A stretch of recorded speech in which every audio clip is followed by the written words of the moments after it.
Also tonight, Democrats, the liberal media, they're ecstatic. Okay, they won a couple of races last night, and they were all predicted to win those races in solid liberal blue states. Now take a look at how the media reacted to Democrats winning, let's see, states that Donald Trump didn't win. Watch this.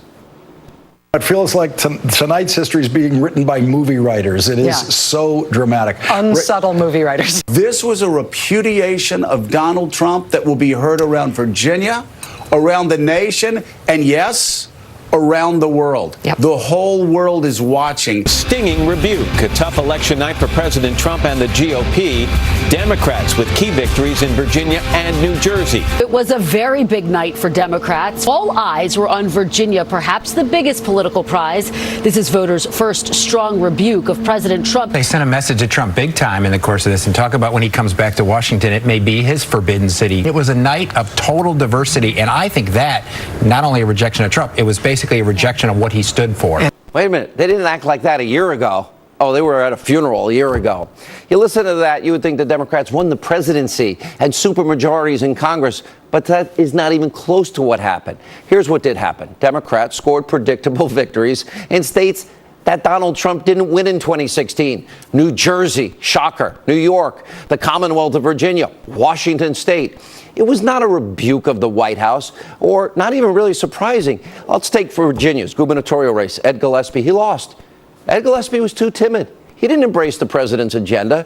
And afterwards, the president even tweeted, quote, Ed Gillespie worked hard, but he didn't embrace me or what I stand for. Don't forget, Republicans won 4 out of 4 House seats. And with the economy doing record numbers, we'll continue to win even bigger than before. And Ed Gillespie had a chance that, in fact, you have Steve Bannon, who's going to join us in a minute. He offered to campaign for Gillespie, but his team declined. The president offered to campaign.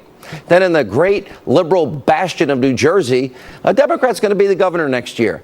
That's not surprising when you look at Governor Chris Christie's poll numbers. Sorry, Chris, but look at it. Hovering around 15%. Couldn't be a dog catcher with those numbers.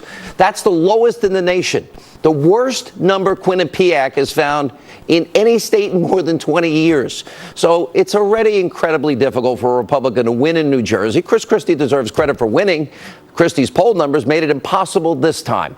But the media will never report that as the reason. They also never reported on these facts. Want to look at a president that had a tough time? Look at Obama. While he was in the Oval Office, Democrats lost the presidency, 13 U.S. Senate seats, 64 U.S. House seats, 13 governorships, and 33 state houses. That is an electoral tidal wave. What happened last night was not, no matter how the left-wing media tries to spin it.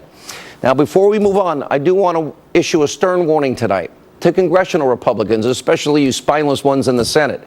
If you don't start passing and the president's agenda, the things that you promised 1 year from tonight, you are going to face the consequences of the 2018 midterms.